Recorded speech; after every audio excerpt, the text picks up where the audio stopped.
Welcome back. I'm Brad Free. This is the SoCal Report, the preview section with a look forward of what's happening out here at Santa Anita Racetrack in Southern California. Before we talk about the stakes races on Saturday and Sunday, just a quick word regarding next week's stakes races. May 7th is the Grade 3 Adoration Stakes, and when nominations are released on Friday, you might see a familiar name.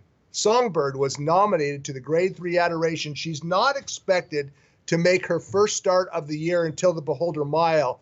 But trainer Jerry Hollendorfer nominated her to the Grade 3 Adoration just in case she comes around a little bit quicker than expected. I don't think she's going to run in the Adoration. I think the Adoration goes through Sky Diamonds, but an interesting name on the Adoration Stakes nominations, and that's Songbird. Songbird worked, I believe, a half mile on Friday morning, a little bit after 6:30. So she's getting close to a start, and her name is on the list. We'll find out in the Beholder Mile if it's the same Songbird that was the champion 2-year-old filly 2 years ago, champion 3-year-old filly last year.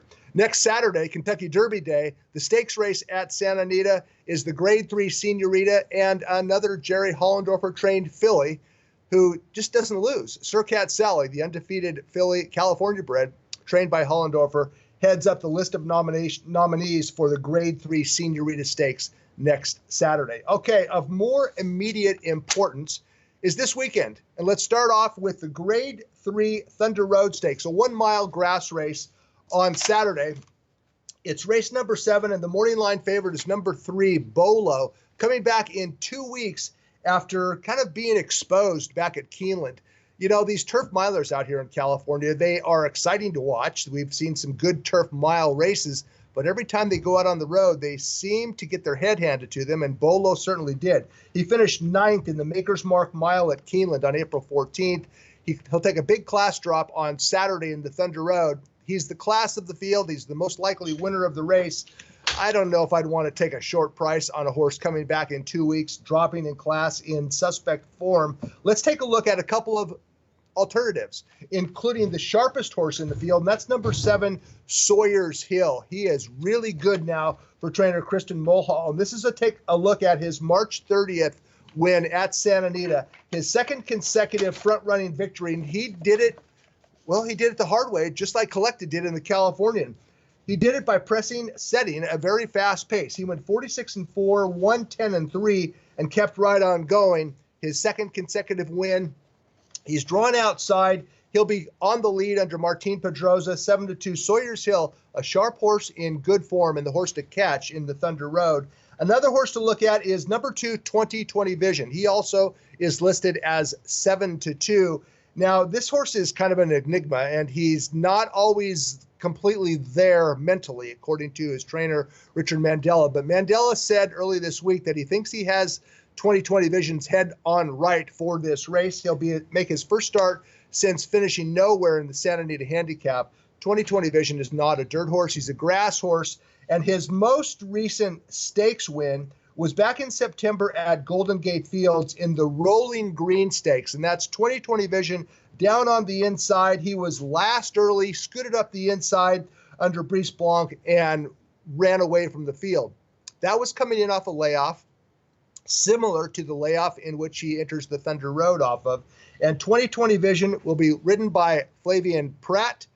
And 2020 Vision, perhaps the best alternative closer in the Thunder Road. They'll have to catch Sawyer's Hill. And if the class of the field wins, my top selection, no imagination whatsoever, is number 3, Bolo, 5-2 favorite on the morning line. That's race number 7, the Thunder Road at Santa Anita. By the way, it was just brought to my attention in a conversation with Blood Horse's Jeremy Balin that the San Francisco Mile, Grade 3 1-mile grass race, is also being run on Saturday. And you really have to wonder who's running the show with the Stronach tracks out here in California.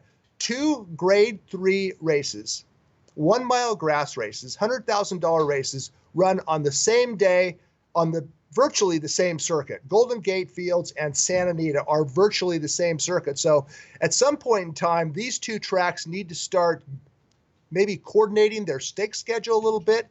But no, that hasn't happened yet. And instead, we're left with a 7-horse field in the Thunder Road, a 7-horse field, a small field in the San Francisco Mile, 2 races, same conditions, same day in California. Very, very bizarre lack of planning by the Stronach Group. And I really hope that they kind of get their act together, because this is really an embarrassment of what's going on out here in California right now. All right, I'm down for my soapbox, and we're going to take a look, talk a little bit about the Grade 3 Santa Barbara Stakes on Sunday. Race number 6, a 1.5 miles for fillies and mares. And the favorite is going to be either Estrashada or Place des Vosges. Number 1, Estrashada, or number 2, Place des Vosges. They're going 1.5 miles on grass.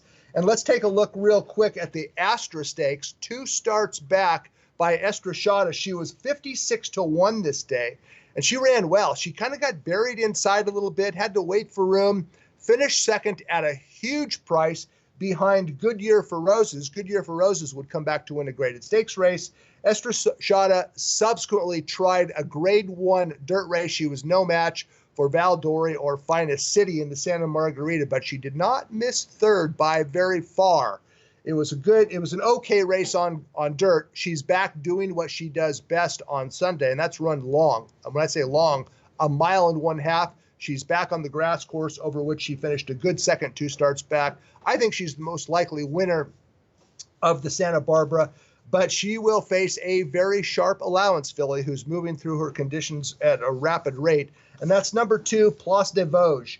They purchased her, they being Abundanza Racing, for $90,000, and this filly is on her way to earning back her money significantly. She's already won back-to-back stakes or back-to-back allowance races, I should say, including this devastating 2 other than last time out. March 26th, race 8, Corey Nakatani was aboard, and Place des Vosges just blasted the field by 4 lengths. You don't typically see turf routes won by margins of more than 4 lengths, and that's exactly what she did. She might be good enough to take the class hike from non-winners 2 other than into Grade 3. As far as the distance goes, she's by Pleasantly Perfect. She's out of a mare that has already produced a turf marathon stakes winner, and Place des Vosges will give Estrashada all she can handle in the Santa Barbara. That's race number 6 on Sunday at Santa Anita. Okay, that's a wrap for this weekend. It's Estrashada on Sunday in the Santa Barbara, Bolo on Saturday in the Thunder Road. I'm Brad Free. Talk to you next time.